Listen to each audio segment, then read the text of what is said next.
ఈ ప్రభుత్వం చాలా దుర్మార్గమైనటువంటి నేరం చేసింది.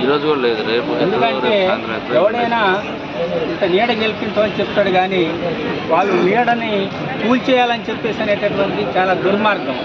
ఎందుకంటే అది ఎవరిదో కాదు, అది పేద ప్రజలకు చెందాల్సినటువంటి భూదానోద్యమం సంబంధించినటువంటి భూమి.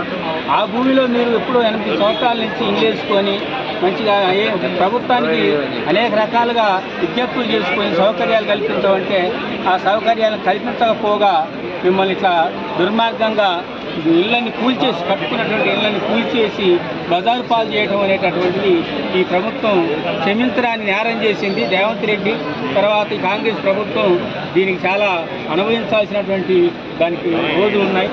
ఎందుకంటే మున్సిపల్ ఎన్నికల దాకా వాడుకొని జనాలందరినీ కూడా ఇప్పుడు ఎన్నికలు కాగానే ఈ రకమైన దుర్మార్గానికి పాల్పడటం అనేది చాలా దుర్మార్గం.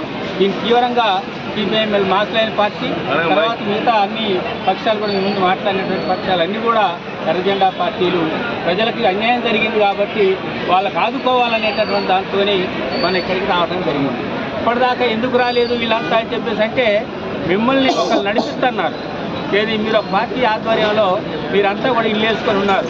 మేము ఇల్లు వేసుకొని మంచి బతుకుతున్నందుకు మేము సంతోషించాం పక్కన చూసుకుంటూ. కానీ ఇప్పుడు వాళ్ళ కాడికి వచ్చి వాళ్ళు వేసుకొని చేస్తంటే మేము కూడా వస్తామని చెప్పి మీ దగ్గరికి రాలేదు ఎవరు కూడా.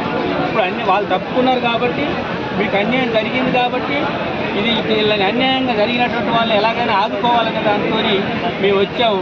ఎందుకంటే నేను అన్ని పార్టీలు కూడా రౌండ్ టేబుల్ సమావేశం పెట్టుకొని వాళ్ళ దగ్గరికి పోదాం, అందరం కలిసిపోయి వాళ్ళకు ఉన్న బాధనంతా మనం తెలుసుకొని అధికారులను కలిసి మీరు తప్పు చేశారు, మీరు ఇట్లా చేయకూడదని చెప్పేసి అని వాళ్ళతో చెప్పి మీరు ఇట్లాంటివి చేస్తే మేము తీవ్రంగా ఉద్యమిస్తాం, ఆ ప్రజల మేము పోట్లాడతాం అని చెప్పేసి అని చెప్పడానికే మనం వాళ్ళ దగ్గరికి వాళ్ళ అధికారుల దగ్గరికి వెళ్ళాలని నిర్ణయించుకున్నాం.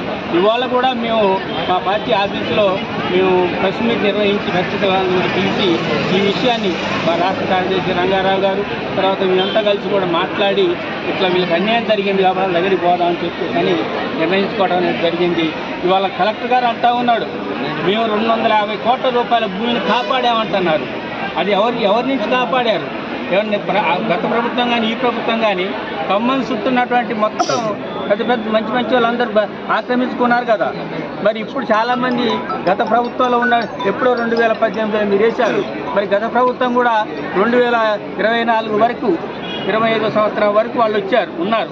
మరి ఇలా అంటున్నాడు కలెక్టర్ గారు ఏమంటే మేము కోర్టు ఆదేశాల మేరకే మేము కూల్చామని చెప్పేసి అంటున్నారు. మరి ఆ కోర్టే వాళ్ళ వీళ్ళందరికీ కరెంటు కల్పించండి, కరెంటు కల్పించండి, మంచినీళ్ళు కల్పించండి, రోడ్లు వేయించండి, అందరికీ సౌకర్యాలు కల్పించండి అని కూడా ఆ కోర్టు ఇచ్చేయే కదా వీళ్ళకి. అదెందుకు పాటించలేదు అంటే అది ఇష్టం లేదు వీళ్ళకి. ఖాళీ చేయండి అని చెప్పేసి ఎవరు ఇచ్చారో ఖాళీ చేయమనగానే వాళ్ళకి ముందు తెలియజేయాలి ఎందుకు ఖాళీ చేయమన్నారు, ఆ కోర్టు ఏం చెప్పింది, దానికి నోటీస్ ఇవ్వాలి. అది చేయకోకుండా వాళ్ళకి అవసరమైతే అప్పీల్ చేసుకుంటారు, మళ్ళీ కోర్టుకు అవసరమైతే అవకాశం ఇవ్వకోకుండా అత్యంతరంగా ఇలా కూల్చివేయటాన్ని తీవ్రంగా నిరసిస్తున్నాం.